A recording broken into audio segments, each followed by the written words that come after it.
Hello students, आज हम आप लोगों को ह्यूमन हेल्थ के आगे वाले बिंदु पर चर्चा करेंगे और वो है संक्रामक रोग।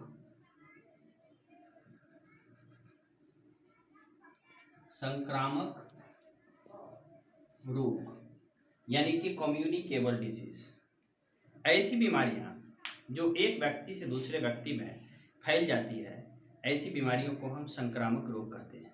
जैसे संक्रामक बीमारी में टीबी, हैजा, एड्स, मलेरिया, फाइलेरिया, काला अजार, टाइफाइड इत्यादि बीमारियों को सम्मिलित किया गया है। और भी कई बीमारियां हैं, तो एक एक बीमारियों का हम जिक्र करेंगे। सबसे पहले आज हम चर्चा करते हैं अमीबी पेचिस के विषय में। अमीबी पेचिस यह एक संक्रामक बीमारी है जो एंट अमीबा हिस्टोलिटिका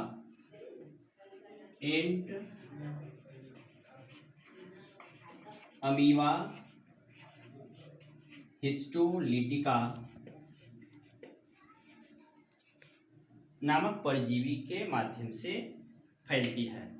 दूषित भोजन अथवा दूषित जल को ग्रहण करने पर यह एंट अमीबा हिस्टोलिटिका भोजन और जल के माध्यम से शरीर में प्रवेश कर जाता है।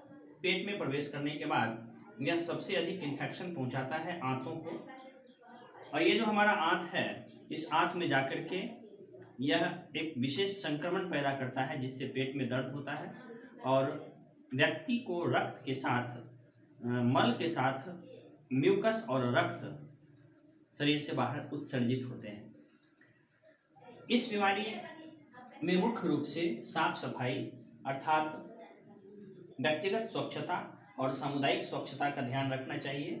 आसपास के क्षेत्र को साफ सुथरा रखना चाहिए और किसी भी व्यक्ति के या बच्चे के मल को उस स्थान पर नहीं फेंकना चाहिए, उस जल स्रोत में नहीं फेंकना चाहिए जिस जल स्रोत का इस्तेमाल, जहाँ के जल स्रोत का इस्तेमाल, जल का इस्तेमाल पीने के रूप में किया जाता हो। उसके बाद दूसरी बीमारी जो है, ये अमीबियासिस पर चर्चा कर रहे थे हम। इसके बाद दूसरी बीमारी जो है उस पर हम चर्चा करेंगे और वो है मलेरिया।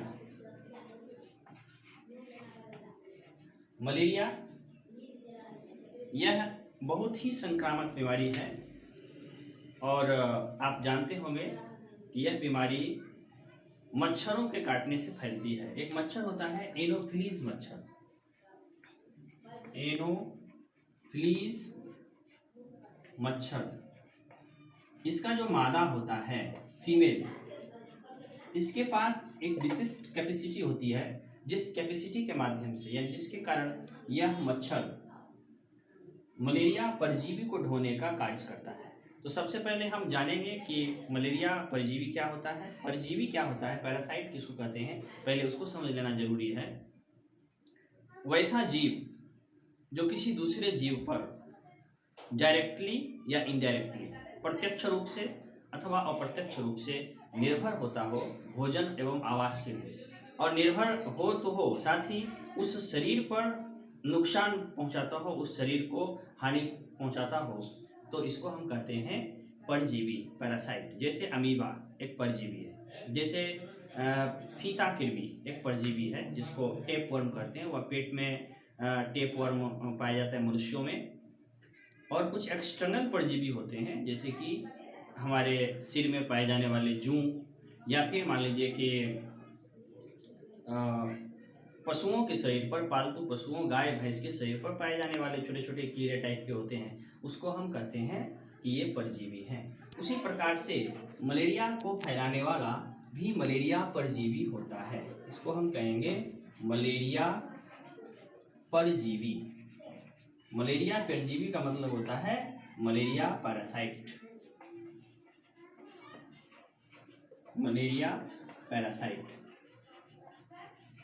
मलेरिया पैरासाइट जो मुख्य रूप से मलेरिया फैलाता है वो है प्लाज्मोडियम। इसका नाम है प्लाज्मोडियम।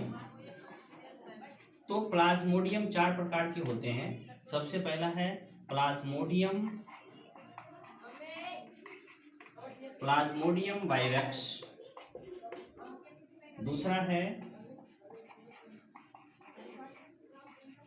Plasmodium oval. तीसरा है प्लाज्मोडियम मलेरियाई। और चौथा है प्लाज्मोडियम फैल्सीपेरम। ये 4 प्रकार के मलेरिया परजीवी हैं जिससे कि मलेरिया फैलता है।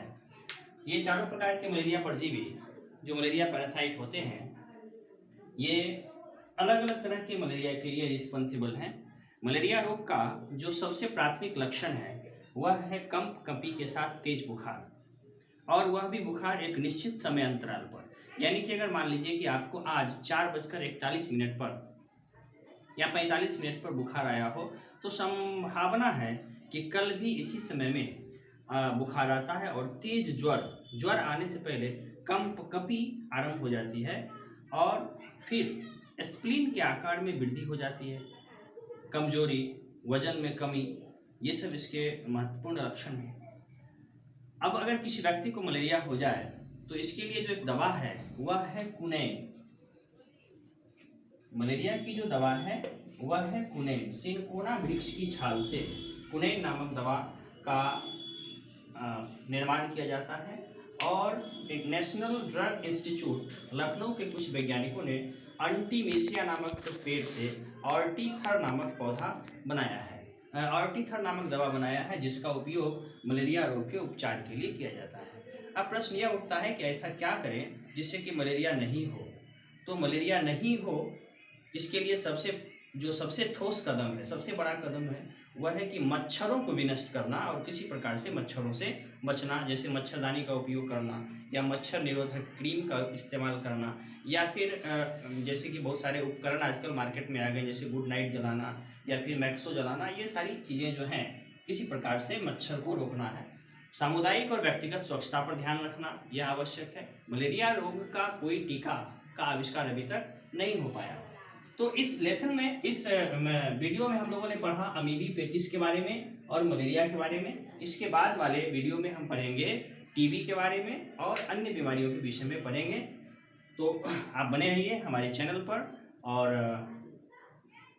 हमारे चैनल को सब्सक्राइब कीजिए, लाइक कीजिए।